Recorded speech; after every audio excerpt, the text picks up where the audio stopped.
Hello guys, and welcome back to the channel. So now guys, this strikes me very much as a diversionary tactic because the Madam Buhari regime, of course, have used this sort of a similar technique previously and copiously. Guys, I bring you this. Buhari government demands bank account statements of Goodluck Jonathan, patient, and Deizani. So that's the headline now that we're contending with. So whenever this regime have any difficulty or they're in Yawa, they will go after the Goodluck Jonathan name and use that corruption coloration as a diversionary tactic to move the mind of the Nigerian nation away from their failings towards Goodluck Jonathan, and the corruption narrative is a bit similar to the way Donald Trump, always uses the name Obama as a get out clause. Anytime that is in trouble, he will start to attack the Obama name because that is the only thing he knows. So again, the headline: Buhari government demands bank account statements of Goodluck Jonathan, patients, and Deizani. So now let's now see what sort of Iberiberism is going on here this time around. The Nigerian government has requested for the account statement of former President Goodluck Jonathan, his wife, Patience Deizani Alison Madueke, a former Minister of Petroleum Resources, and Rilwano Lukman, according to Bloomberg. Bloomberg reports that the banks told to provide bank details of Jonathan and others include Citibank, JP Morgan Chase, and New York branches of Deutsche Bank AG and United Bank for Africa PLC. Nigeria is requesting all documents concerning any transactions to, from, and for the benefit of Jonathan and his wife between 2009 and the present day. The Attorney General of the Federation and Minister of Justice Abubakar Malami was quoted by court documents as saying that the information contained in the document will help an ongoing investigation by the Economic and Financial Crimes Commission (EFCC) to know the individuals in the Process and Industrial Development Limited gas deal. Although Malami didn't mention Jonathan as a subject of the EFCC probe, the former head of state appears alongside the ex-ministers in Nigeria's proposed siphoners.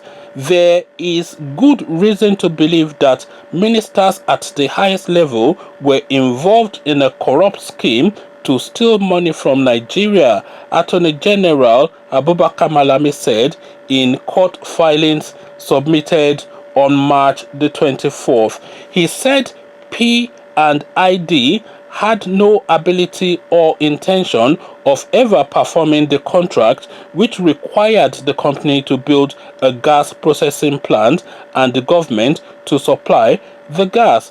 Lorna Schofield, a U.S. district judge, gave Nigeria permission to send copies of its application to the banks, 8 of which had been served by April 15. However, the court has not decided whether to give Nigeria access to the documents.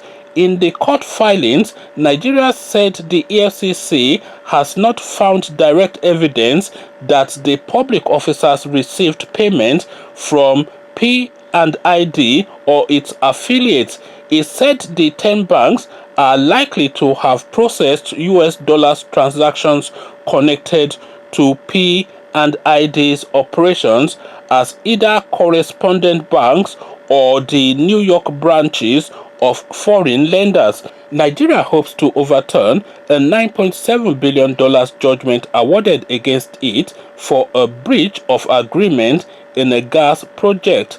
A spokesman for P&ID said Malami's application is nothing but an absurdly overboard fishing expedition, arguing that the AGF manufactured a claim of fraud and bribery to avoid paying the judgment debt that amounted to about 30% of the country's foreign reserves. So apparently, allegedly, this American firm is after 30% of the Nigerian foreign reserves. So I have to adjust my opening statement slightly and look at it really from the content of this information that we have now gleaned from this article that we have just read. So yes, first, I am standing by my opening statement, my opening salvo. I am standing by that. But additionally, you cannot fully fault these people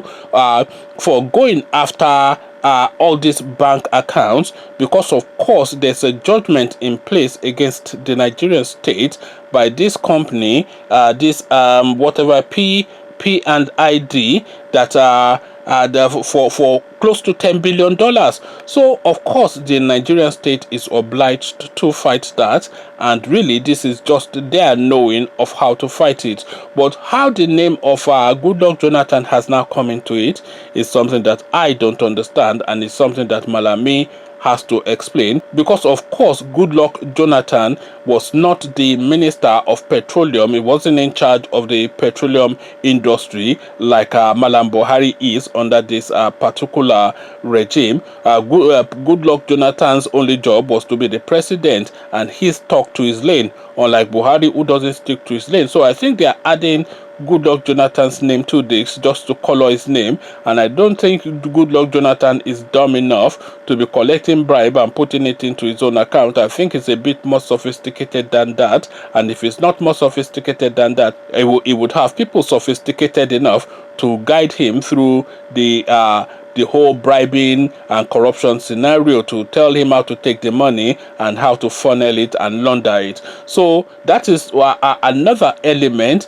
But really, the thing now that has come out of this narrative now is really something that I wanted to speak on as well. So this company now that is suing Nigeria and has gotten a judgment in the United States for close to $10 billion was a company that was awarded a gas processing contract, which it has not delivered on, and I think that contract has subsequently now been cancelled by the Malam Buhari regime. So this company has now gone back to their country. It's an American company apparently, so they've now gone back to their country to now get this judgment against the Nigerian state. So you cannot dismiss this judgment out of hand, especially under the Trump regime, because Trump is a smash and grab sort of a guy, and if he gets any wind of this, he will just back the American company, and he will tell this attorney general to go and seize Nigerian assets to the tune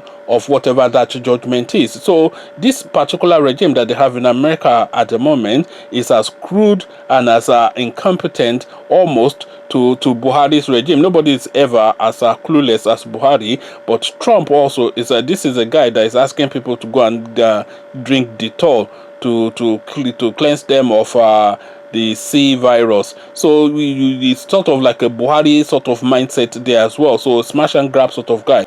So the Nigerian government is quite right to try and fight this, but trying to fight this, then of course they can't still help that need to play politics with it, and politics with it is what they are playing by attaching the Goodluck Jonathan's name to it. Conversations in the comment section, they are after Goodluck Jonathan again. This is a guy that they will chase until they get out of office in 2023. Come share thoughts, but before you do that, click on the red subscribe button so it turns grey. Bell button notifies you every time I drop a new video. Then come tell me what you're making of this oil deal gone wrong and the Nigerian government chasing bank accounts in America in the comment section. So I'll leave you here. Carry on this conversation with you in the comment section, but here I say peace.